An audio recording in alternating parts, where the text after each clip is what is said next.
গোলাঘাট ৰতনপুৰ গাঁৱৰ সুলভ মূল্যৰ দোকানত ব্যাপক দুৰ্নীতি। এইখন দোকানৰ আপুনি কাষ্টমাৰ হয়নে? হয় কাষ্টমাৰ। আপোনাৰ সমস্যাটো কেনেধৰণৰ আছে? তেনেকুৱা ধৰণে মানে একদম বেয়া সমস্যা আৰু। হয়, ধৰক আপুনি ইয়াৰ পৰা চাউল পায়নে নাপায়? নাপাওঁ। নাপায়। আপোনাৰ পবিত্ৰ কাৰ্ড আছে? কাৰ্ড আছে ন? কাৰ্ড আছে, ইয়াতে জমা ল'লে কাৰ্ডটো নাই। কিমান দিনতে জমা ল'লে আপোনাৰ কাৰ্ড? জমা এতিয়া হ'ল 5 বছৰ মানে।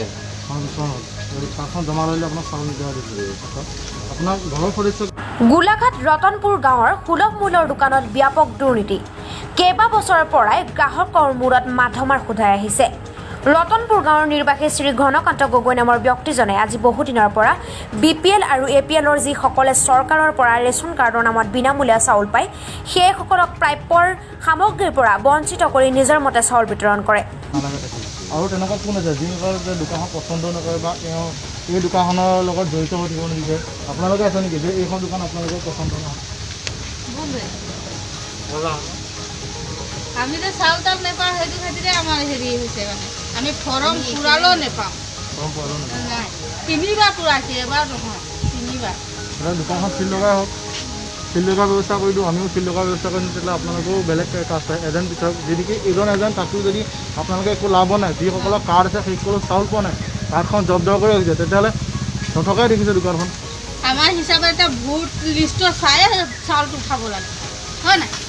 ভোটটো লিষ্টটো চালে গম পাব লাগে আমুক মানুহ পাইছে নাই পোৱা, সেইকেইটা ৱাৰ্ড মেম্বাৰ দোকানীহে গম পাব, যোন আমাৰ গাঁৱটো চলাইছে। ইয়াৰ পৰা আমি জানিব পাৰিছোঁ যে প্ৰকৃততে এই দোকানখনৰ এজেণ্টটো আপুনি হয়। আপোনাৰ নামটো কি আছিলে? ঘনকান্ত গগৈ। ঘনকান্ত গগৈ। আজি আমি আপোনালোকৰ ইয়াত উপস্থিত হৈছোঁ কাৰণ আপোনালোকে ইয়াত বহুত দুৰ্নীতি চলাইছে যে টাইমমতে আপোনালোকে চাউল নিদিয়ে, চাউল আহিলে আপুনি কাট কৰে। প্ৰধানকৈ তাতোতকৈ বিষয়বস্তু এটা হৈছে যে এখন গাঁওবুঢ়াই আপোনাৰ ইয়াত ভাং খাই আছে। কিয় আপুনি এই দোকানখনত ভাং খাবলৈ দিলে? যে আপোনাৰ এখনতো সুলভ মূল্যৰ দোকান, চৰকাৰৰ দোকান হয়, গতিকে আপুনি এই অঞ্চলটোত বা এই এলেকাটোত আপুনি কিয় ভাং খাবলৈ দিলে? যে আপুনি আহিছে 4জন মানুহ আপুনি আদা পিটি ভাং খাই আছে, সেই মানুহ কেইজন বহি আছে, কিয় এই কামটো হ'বলৈ পাৰে? আদা পাতি নহয়, মানুহকেইজনে আহি মানে নিজে লৈ আহিছিলে দেই, তোমালোকেও পাইছে তাৰ আগে আগে এওঁলোকে বহিছে। তাৰপৰা এতিয়া মই কৈছোঁ যে এইটো ভাল হ'ব লাগিব, মই ঘৰ এই নহয় বোলে এইটোকে আৰু সেই বুলি কৈ পেলাই সেইটো কৰি ল'ব দেই, সেইটো নহয় বুলি কয়, সেইটো তাৰ ইমান এটা হেৰি কৰিব নালাগে বা সেইটো কথা কৰিবই নালাগে। আমি কাৰণ কৰিলোঁ নিজৰ জাতি ভাই, হয় নহয়? কেলেংকাৰীৰ লগত জাতি ভাই সেইটো ঠিক আছে, যিটো শুদ্ধ সেইটো শুদ্ধ। আমি আজি যিটো কামত আহিছোঁ সেইটো কাম বাদেও আপুনি কি কৰিছে? আপুনি ইয়াত ভাং খাই আছে, যে কাষ্টমাৰ এদিন বহি আছে, আপুনি কেলেংকাৰী আপোনাৰ দোকানত কিবা কেলেংকাৰী লাগিছে, তাৰপিছত কি হৈছে, কি কথা আলোচনা কৰি আপোনালোকে সমাজৰ এজন উদগনীয় ব্যক্তিৰ লগত কি হৈছে আপোনালোকে ভাং খাই আছে, যিটো সেইটো অপৰাধ হয়। ঠিক আছে, সেই কামটো আপোনাৰ দোকানত কিয় হ'ব লাগে? যদি তেওঁলোকে আপুনি ভাবিছে যে মোৰ দোকানত একো ভাই ভূমি হোৱা নাই, কেলেংকাৰী হোৱা নাই, তেতিয়াহ'লে এইটো বস্তুটো কিয় আমি দেখিবলৈ পালোঁ যে আপোনাৰ দোকানত ভাং খাই আছে?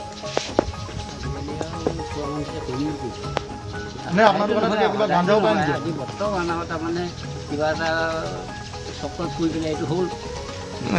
তোমালোকে কেলেংকাৰী হৈছে নাই হোৱা বুলি কেনেকৈ মানি ল'লা? মানি লোৱা নাই, ভাং খোৱাৰ কথা কৈছে। চাওক আপোনাৰ দোকানত যদি কেলেংকাৰী হৈছে আমি মানিছোঁ, কেলেংকাৰী হৈছে, কেলেংকাৰীৰ ওপৰত আপুনি এতিয়া ইয়াত কিবা গাঞ্জাও বিকে নেকি? নাই মই ইয়াত একদম এই কাম ধৰিছোঁ, তোমালোকৰ আগত আৰু নিজে খুৱাই বুলি লোৱা বুলি মোৰ সেইবোৰ কাৰবাৰ নাই। আজিলৈকে মই ভাং নিবিকোঁ, কণী নিবিকোঁ, মই এইবোৰ একো মই সেইবোৰ কোনো কাৰবাৰ। যদি আপুনি ইমান শুদ্ধ পদত চলিছে তেনেকৈ এই চাউলৰ দুৰ্নীতিটো কেনেকৈ হ'ব লাগে? যি নেকি এতিয়া চাউল অহা চাউলটো তেওঁলোকে ভাগৰ চাউলটো তেওঁলোকে নেপায়, যিটো অন্তৰায় চাউল তেওঁলোকে ভাগত নপৰে, তেতিয়াহ'লে সেই কামটো কেনেকৈ হ'ব লাগে? যদি আপুনি ইয়াত কিবা দুৰ্নীতি হোৱা নাই বা কিবা হোৱা নাই, তেনে কিয় তেওঁলোকে চাউলটো নেপায়? এইবাৰহে হৈছে আৰু বাকীবিলাক কওকচোন পায় তোমালোকে ৰিবিকা মাহে মাহে নি থকা নেকি? চাউলটোতো আমি মাহে মাহে লওঁ, সেইটো নাই। কমাই কিয় আহে? কিন্তু আমি চাউলবিলাক পূৰা নাপাওঁ। 11 মানুহত যদি 4জন ব্যক্তি থাকে, 4জন ব্যক্তি যদি 3জনে চাউল পায়, ঠিক আছে, 3জনে চাউল পোৱাৰ পিছত যদি আধা কেজিকৈ চাউল কাটে, তেনে 11 মানুহৰ পৰা 1.5-2 কেজি চাউলটো কাটে, তেনে 100 কিমান ঘৰ মানুহক কিমান চাউল কাটে? আপুনি এইটো দুৰ্নীতি হয়, সম্পূৰ্ণ দুৰ্নীতি। যে আপুনি এখন ঘনকান্ত গগৈ হৈ আজি আপুনি কাৰ্ড ৰাখিছে, তেওঁ জব্দ কৰিছে, এইটো এটা সম্পূৰ্ণ দুৰ্নীতি, কেলেংকাৰী লাগি আছে। এই সুলভ মূল্যৰ দোকানলৈ কেলেংকাৰী সম্পূৰ্ণ কেলেংকাৰীৰ ওপৰত ভিত্তি কৰি যোৱা যিসকলে চাউল পায় সেইসকলে চাউল বৰ্তমান জব্দ কৰি ৰাখিছে। সেইবাবে আমি ওপৰমহলাক জানিবলৈ আমি অৱগত কৰিছোঁ যে সেই ওপৰমহলাই এইটো ইয়াৰ ওপৰত এটা সঠিক ডিচিশ্যন লওক, যিটো নেকি তেওঁলোকে দোকানৰ চিলৰ ব্যৱস্থা কৰি দিয়ে। ধন্যবাদ।